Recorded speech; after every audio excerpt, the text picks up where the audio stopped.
नमस्कार साथियों, जैसा कि आप लोग देख रहे हैं आज से मेरा नया सेशन स्टार्ट हो गया है और आज से हम नया मैथ स्टार्ट करने वाला हूं।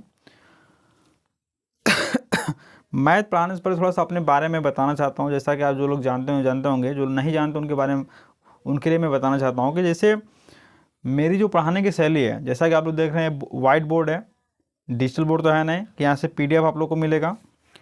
तो वाइट बोर्ड है तो इसके हिसाब से मैं जो हमारी शैली है मतलब वाइट बोर्ड पर पढ़ाने की मतलब या फिर चाक से पढ़ाने वाली जो शैली है उसी हिसाब से हम पढ़ाएंगे। पहले हमारी जो आदत है, मैं अपना ही बात बता रहा हूँ कि पहले मैं किसी टॉपिक को समझाता हूँ, समझाने के बाद उसके बाद में उसके बारे में मैं नोट बनवाता हूँ। तो पहले हम किसी टॉपिक को बढ़िया से समझाएंगे, समझाने के बाद जो है उस टॉपिक का पूरा कॉन्सेप्ट समझाएंगे, उसके बाद फिर मतलब कि जैसे उसके बारे में लिखवाएंगे या फिर नोट बनवाएंगे आप लोगों को। ठीक है, तो आज से हम मैथ स्टार्ट करेंगे। तो मैथ में मैं आप लोगों को बताना चाहता हूँ कि जैसे तीन तरह मैथ को मुख्यतः तीन भागों में बांटा गया है, अंकगणित, बीजगणित और रेखागणित। तो जो रेखा गणित होती है उसमें थोड़ा सा दिक्कत समस्या पैदा होती है। तो मेरी इच्छा है कि मैं आप लोगों को पहले रेखा गणित की जो जितने भी बेसिक कॉन्सेप्ट हैं सारे कॉन्सेप्ट आप लोगों को मतलब कि एक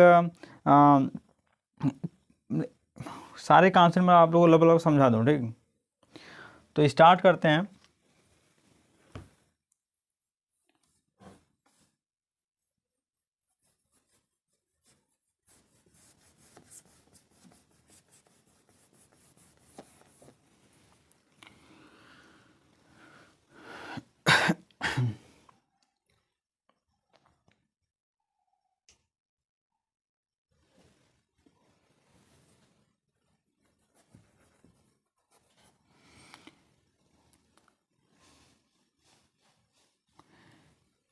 स्टार्ट करते हैं बेसिक लेवल से। जैसा कि गणित को तीन भागों में बांटा गया है, अंक गणित, बीज गणित और रेखा गणित।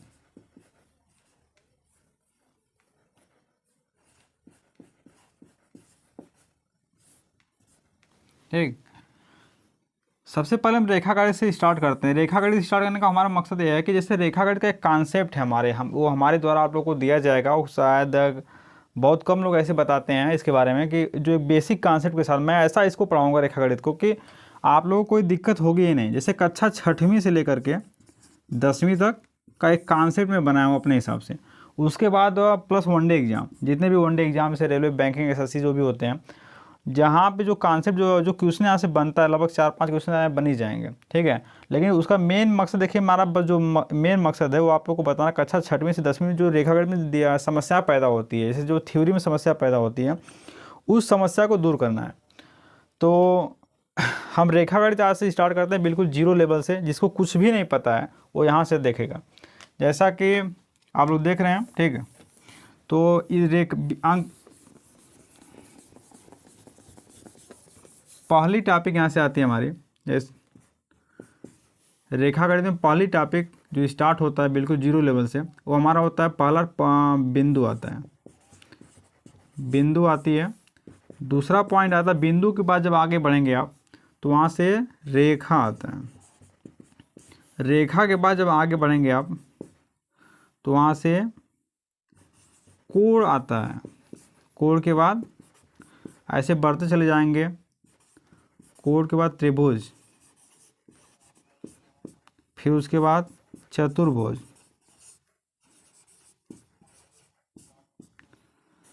कहने का मतलब पंचभुज। ऐसे मतलब कंडीशन आगे बढ़ते चलते हैं और लास्ट में आपको क्या मिल जाता है, लास्ट में आपको वृत्त मिल जाता है। तो एक के बाद एक टॉपिक हम समझाते चले जाएंगे, बताते चले जाएंगे आप लोगों को और आप लोग समझते चले जाइएगा। देखें यहाँ पे सबसे बड़ी बात, हम बिंदु की बात करते हैं। पहला टॉपिक हम लेते हैं यहाँ पे बिंदु। बिंदु एक से जिसे बोलते हैं पॉइंट। ठीक, बिंदु किसे कहते हैं, इसके बारे बिंदु क्या होता है आज के बारे में बात करेंगे। बिंदु और रेखा के बारे में बात करेंगे हम। तो बिंदु क्या होता है और रेखा क्या होती है। जैसे बिंदु क्या, इसे देख रहे हैं यहाँ पे, ये हमारा पॉइंट है। इसको कैसे डिफाइन करेंगे, यानी रेखा गणित ज्यामिति की भाषा में इसको कैसे परिभाषित करेंगे हम। तो बिंदु क्या होता है, ऐसे इसको कैसे पढ़ा, जैसे इसमें देख रहे हैं आप, ना तो लंबाई है और ना ही मोटाई है, ना चौड़ाई ऊंचाई कुछ भी नहीं है। यानी कह सकते हैं कि बिंदु वह ज्यामितीय आकृति है जिसमें लंबाई चौड़ाई मोटाई कुछ भी नहीं होता है, यह केवल स्थान मात्र होता है। क्या होता है, बिंदु वह ज्यामितीय आकृति है जिसमें लंबाई चौड़ाई मोटाई कुछ भी नहीं होता है, यह केवल स्थान मात्र होता है। बात समझ कि नहीं, इसके बारे में बाद में लिखवाएंगे आप। सेकेंड टॉपिक हमारी आती है रेखा। क्या आती है, रेखा। रेखा, रेखा कैसे, इसको लाइन बोलते हैं, लाइन, ठीक है। रेखा के बारे में हम जानते हैं, रेखा क्या होता है। जैसा कि आप एक बिंदु देखें यहाँ पे, बिंदु के ऊपर ही रेखा एक तरह से बिंदु के ऊपर ही डिपेंड होती है। जैसे हम क्या करते हैं, ढेर सारे बिंदुओं को ले लेते हैं, जैसे देख रहे हैं यहाँ पे ढेर सारे बिंदु जो हम लेते हैं यहाँ पे, तो यानी बिंदु यानी बिंदु के पथ गमन को, यानी बिंदुओं द्वारा तय किया गया रास्ता, जैसे बिंदुओं के पथ गमन को या बिंदु द्वारा तय किया गया रास्ता, यानी कोई लाइन जो हमारी बनी हुई है वह ढेर सारे बिंदुओं से मिलकर के बनी हुई है। कोई लाइन हमारी क्या बन रही है, ढेर सारे पॉइंटों से मिलकर के बनी हुई है। तो जो हम एक तरह से कह सकते हैं कि बिंदुओं के पथ गमन को, यानी बिंदुओं द्वारा तय किया गया रास्ता या बिंदुओं के पथ गमन को हम रेखा कहते हैं। बात में आ गई। अब देखिए, बिंदुओं के पथ गमन को रेखा कह सकते हैं, और दूसरी भाषा में क्या कह सकते हैं, जैसे हमारी देख रहे हैं यहाँ पे, ये हमारी रेखा है, और रेखा जो हमारी है इसमें देख रहे हैं कि लंबाई तो है ऑलरेडी, लेकिन चौड़ाई और मोटाई नहीं है। यानी ज्यामितिक भाषा में क्या बोल सकते हैं कि रेखा वह ज्यामितीय आकृति है जिसमें लंबाई तो होती है लेकिन चौड़ाई व मोटाई नहीं होती है। बात में। अब देखिए, रेखा में क्या होता है कि दो दिशाएं यहाँ पे देख रहे हैं, एक दिशा, ठीक है, इसमें दो दिशाएं होती हैं। उसके बाद रेखा के प्रकार की बात करते हैं हम। रेखा के प्रकार, रेखा के प्रकार। रेखा मुख्यतः रेखा के दो भागों में बांटा गया है। पहला जो आपको बांटा गया है सरल रेखा, पहला सरल रेखा। दूसरा जो बांटा गया है वह आपका वक्र रेखा बांटा गया, वक्र रेखा।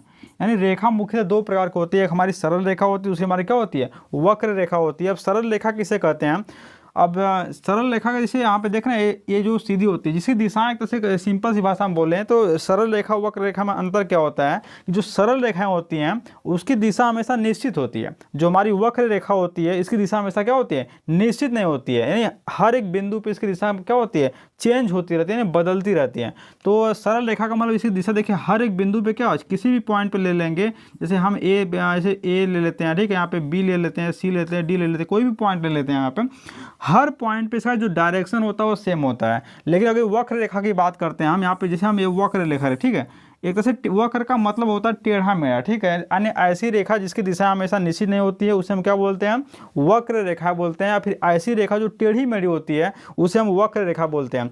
वक्र रेखा की प्रॉपर्टी क्या होती है कि वक्र रेखा की जो प्रॉपर्टी होती है, प्रत्येक पॉइंट मतलब कि प्रत्येक बिंदु पे क्या होती है, उसकी दिशा हमेशा क्या होती है, चेंज होती रहती है। क्या होती है, चेंज। जैसे हम यहाँ पे ए ले लें, यहाँ पे क्या ले लें, बी ले लें, यहाँ पे सी ले लें, तो यहाँ पे देखेंगे तो यहाँ पे दिशा इसकी ऐसी जा रही है। जैसे यहाँ पे बी लेते हैं, यहाँ पे देखें दिशा ऐसी जा रही है, सी लेते हैं, यहाँ पे देखें दिशा कहाँ है, यहाँ पे डी लेते हैं, यहाँ पे क्या दिशा हमेशा क्या हो रही है, चेंज हो रही है। मतलब कि ऐसी रेखा जिसकी दिशाएं प्रत्येक बिंदु पे बदलती रहती हैं उसे हम वक्र रेखा कहते हैं। और ऐसी रेखा जिसकी दिशाएं हमेशा क्या होती है, प्रत्येक बिंदु पे निश्चित होती है उसे हम क्या बोलते हैं, सरल रेखा बोलते हैं। बातें समझ गए। रेखा में दो दिशाएं होती हैं, कोई दिक्कत नहीं यहाँ पे। अब देखिए, अगला टॉपिक हम बात करते हैं, इसी से रिलेटेड आता है। अगली टॉपिक आती है किरण आती है। क्या आती है, किरण आती है। किरण का मतलब क्या होता है, अब किरण को कैसे डिफाइन करेंगे।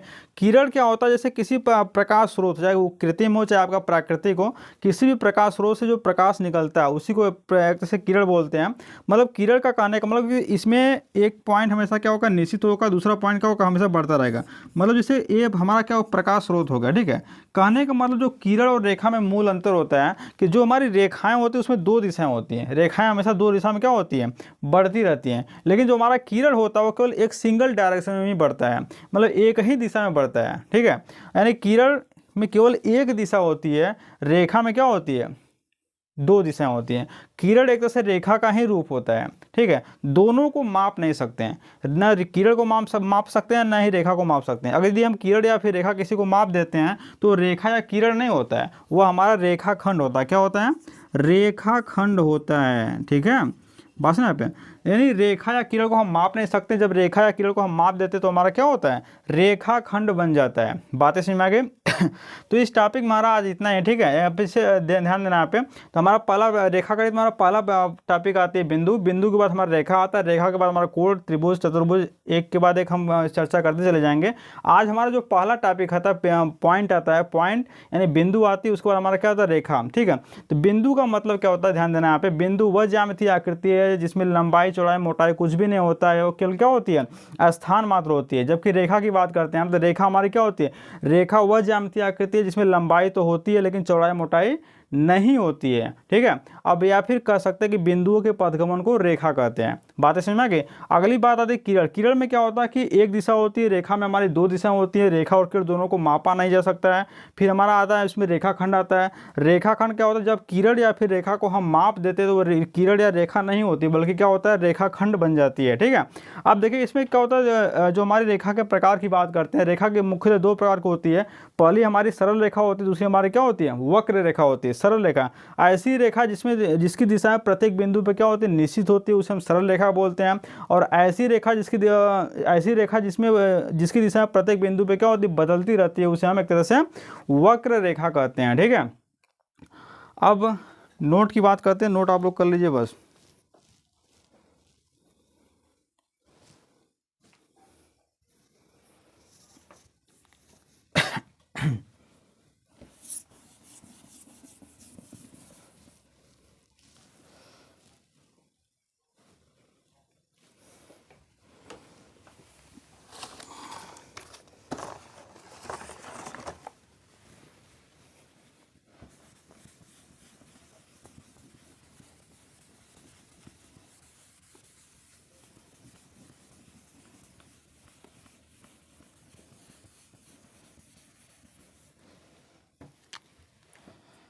हाई डालिए पहला टॉपिक बिंदु।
ठीक है, देख रहे हैं यहाँ पे, जैसे लास्ट टॉपिक हमारी है रेखाखंड। रेखाखंड का मतलब क्या होता है? जैसे रेखा या किरण को मापा नहीं जाता है, जब हम उसे माप देते हैं तो वो रेखाखंड कहलाता है। कहने का मतलब जैसे रेखा या किरण को हम माप नहीं सकते हैं, यह अनलिमिटेड होती है, और जब हम इसको माप देते हैं तो हमारा क्या होता है? रेखाखंड कहलाता है। अब रेखाखंड कहने का मतलब जैसे कभी कभी क्वेश्चन आता है कि 10 सेंटीमीटर लंबी रेखा, क्या यह कथन सही है?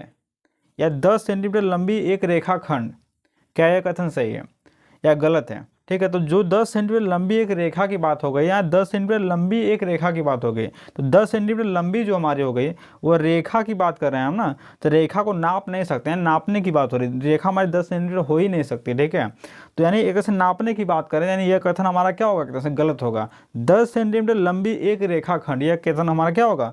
सही होगा। ठीक है, तो ठीक है, आज के दिन इतना ही। ठीक है, जहाँ भी रहिए स्वस्थ एंड मस्त रहिए, मिलते हैं नेक्स्ट टॉपिक में।